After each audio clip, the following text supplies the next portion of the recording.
Hello everyone, welcome. Today I am going to start a new chapter, chapter 1, that is electric charges and fields. Electric charges and fields. The aim of the chapter, in this chapter we are going to study several concepts. Those are listed here. The first one, what is electricity? We have to understand. And classification of electricity. That is, electricity is classified into two types. One is electrostatics and another one is current electricity. Then what is the reason for this electricity? The reason for electricity is charge. Then what is charge? What is charge? Types of charges and properties of those charges we study in this chapter.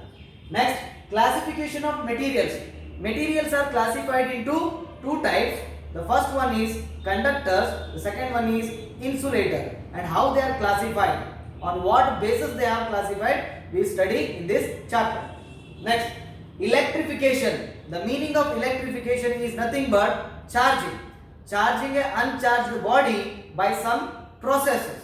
There are three processes are there. They are friction, conduction and induction. All these three processes we are going to study in this chapter.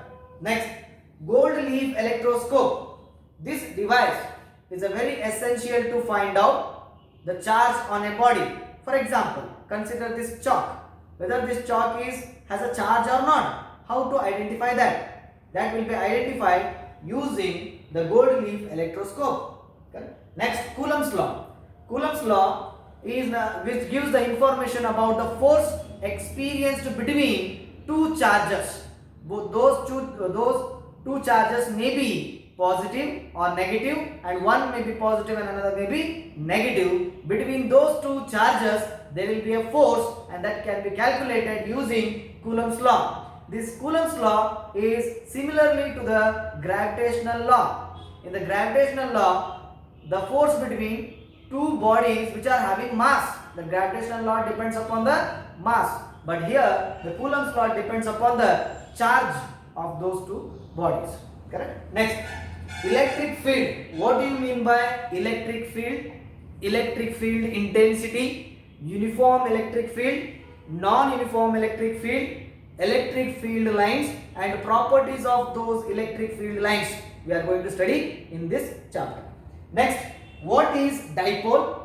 Correct? What is dipole? A pair of equal and opposite charges separated by small distance is called a dipole. And dipole moment. What do you mean by dipole moment? Next, electric field at a point on an axial line and equatorial line. Due to this dipole, we have to derive the expression for these two. That is very important. Next, electric flux. What do you mean by electric flux? Right? Next, Gauss law. We have to derive the expression for Gauss law, and using Gauss law, we have some applications. We have to derive those applications. So all these concepts we are going to study in this chapter, that is electric charges and fields. Now let us move towards the introduction part. Before going to introduction, we have seen a spark, or we hearing a crackle sound when we take off clothes of certain clothes, nothing much, which are made up of synthetic clothes. Very important, synthetic clothes. See here, what are the synthetic clothes? Which are made up of polyester materials. Some t-shirts will be there, some sarees will be there, some sweaters will be there. When we take off that sweaters, what happens? We hear a crackle sound, or we can see a spark, chatpat sound will occur. That what is the reason for that? Correct? What is the reason for that? This happens with us in our daily life sometime. Correct? No? When we take off our clothes, then we hear we can see a spark, or we can hear a crackle sound. What is the reason for that? Correct? Next, during thunderstorm, we can see lightning. Correct? No? During rainy season, in a thunderstorm, we can see a lightning. What is the reason for that lightning? We will study in this chapter. Next, you take one comb, simple comb, okay, and you take one piece of paper. Then you brought in contact with the comb and paper, it doesn't attract. But the same comb, if it passed several times through dry hairs and then it is brought in contact with that paper, it will start attracting. You can do this with a pen also. Take a plastic pen, rub to your hairs, dry hairs for several times, then you will bring in contact with that piece of paper, it will attract. Then what is the reason for this? Correct? And we have seen the plastic lawn will be there, plastic grass will be there, no? On that, if you are walking with the friction and one person is standing over there and just go and touch that fellow, the spark will come. What is the reason for all this? This all phenomenons, is all the things whatever are there, all these are explained by concept known as electricity, right? To explain all these concept, we have a one phenomenon that is known as electricity. Then what is electricity? Is a very, very important concept. Now let us see what is electricity.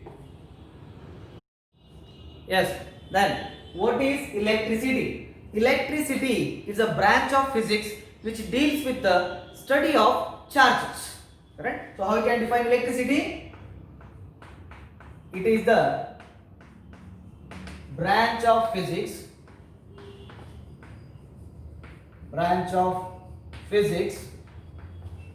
which deals with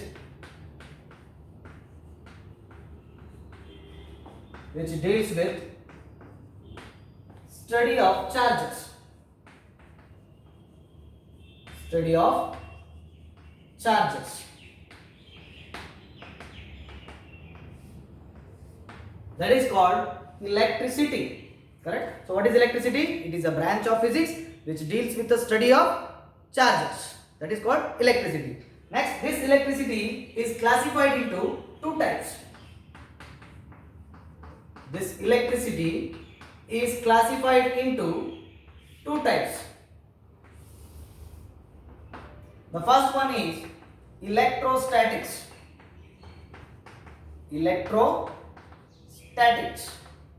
And the second one is current electricity.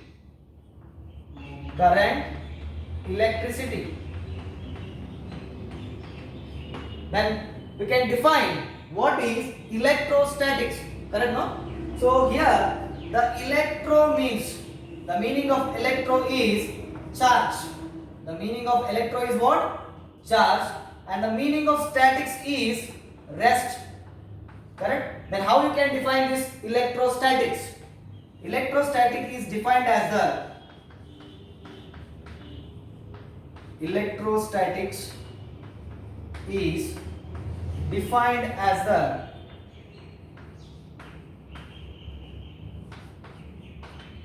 branch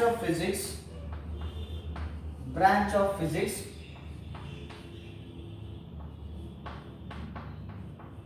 which deals with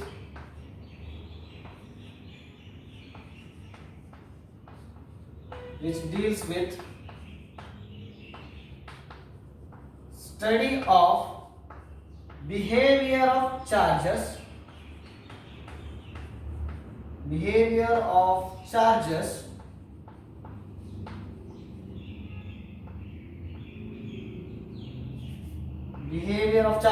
at what condition? Rest condition. So study of behavior of charges at rest. This is called electrostatics. What do you mean by electrostatics? Electrostatics is defined as the branch of physics which deals with the study of behavior of charges at rest. Correct? Now what is current electricity? Right? When the charges are in motion, they produce us electric current. Correct? They produce us the electric current. That is called current electricity. Then how you can define current electricity? Current electricity is defined as the branch of physics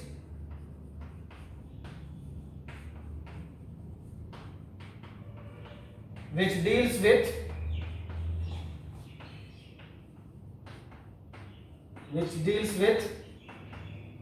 study of what? Study of behavior of charges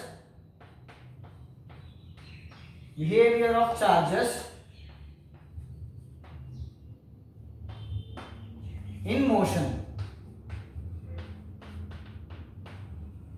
We should remember that when the charges are at rest, they cannot produce electric current.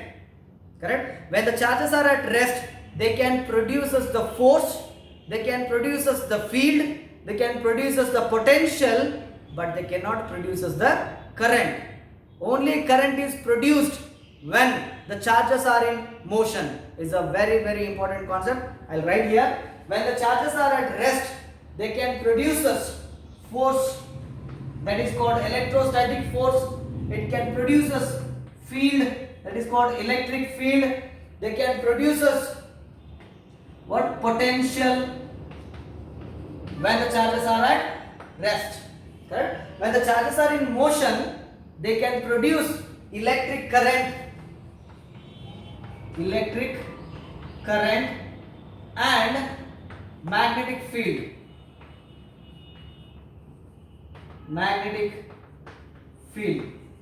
I'll repeat here. Please remember, when the charges are in rest, correct? When the charges are in rest, they produce us force, they produce us electric field, they produce us potential, but they do not produce us the electric current. Electric current is produced only when the charges are in motion. That is called current electricity. So therefore, when the charges are in motion, they can produce us the electric current as well as magnetic field. Understand? So this is the basic classification of electricity. Right? Now we'll understand historical development of this electricity. Correct? Historical development of this electricity. Yes, the historical development of this electricity.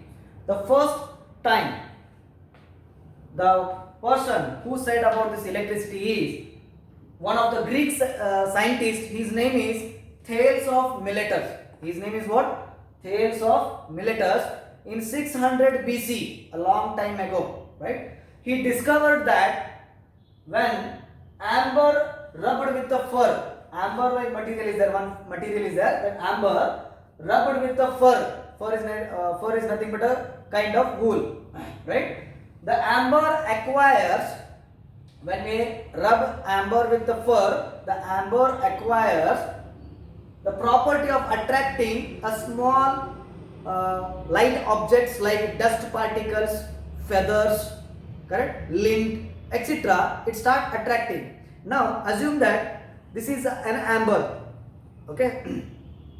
A simple normal amber, when it leave to the ground or it is not rubbed with any other material, then it does not attract anything.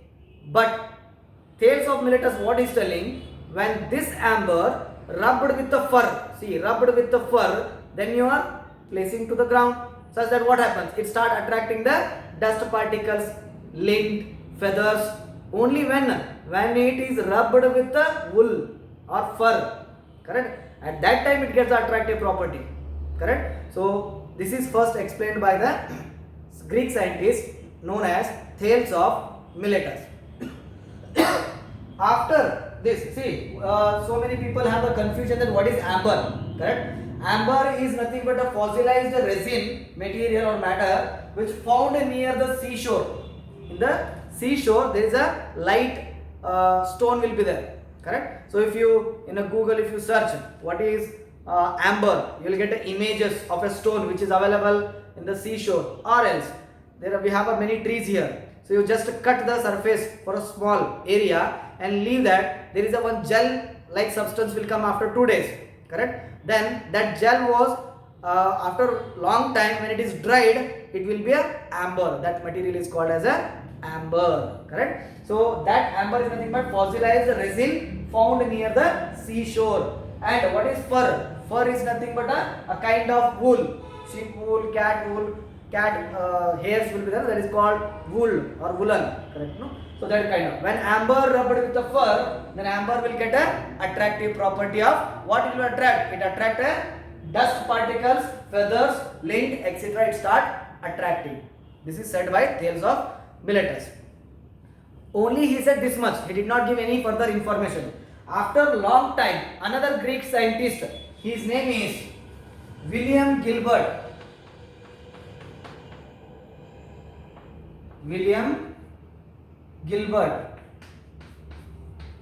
He is also Greek scientist in 16th century. Okay, AD, correct? So in 16th century, one more scientist, William Gilbert, he says that he studied systematically and he conducted some experiment. Through his experiment, he says that not only amber, when it is rubbed with the fur, it has attractive property. There are many other substances also are there which were rubbed with other materials suitably. They are also getting the attractive property. Listen my word carefully. Not only amber will have this property, attractive property. There are many other substances also are there which will be rubbed with other materials suitably. They will also get the attractive property. As just I explained now, comb is a plastic. Hair, okay, rubbed with the hair, then it start attracting a piece of paper. Correct? There are many other materials are there. Take silk and glass rod, rub with them. Correct? They also start attracting to each other. Take silk, ebonite rod you take, again you rub them, they start attracting towards each other. Correct? So all this phenomenon happens based on the William Gilbert experiments. Understand? So he gave some experiment to show that there are two different types of charges are there, that we'll see in the next class. Okay. So first, Thales of Miletus says that amber rubbed with the fur will get a attractive property amber, and it attracts a small pieces of paper, dust particles, lint, etc. Correct? After that, not only amber, there are many other particles are there which will be rubbed with other materials suitably. They will also get the attractive property. This is explained by William Gilbert, and this method of rubbing two materials is also called as electrification. Okay, so William Gilbert named that phenomena, rubbing process, is called electrification.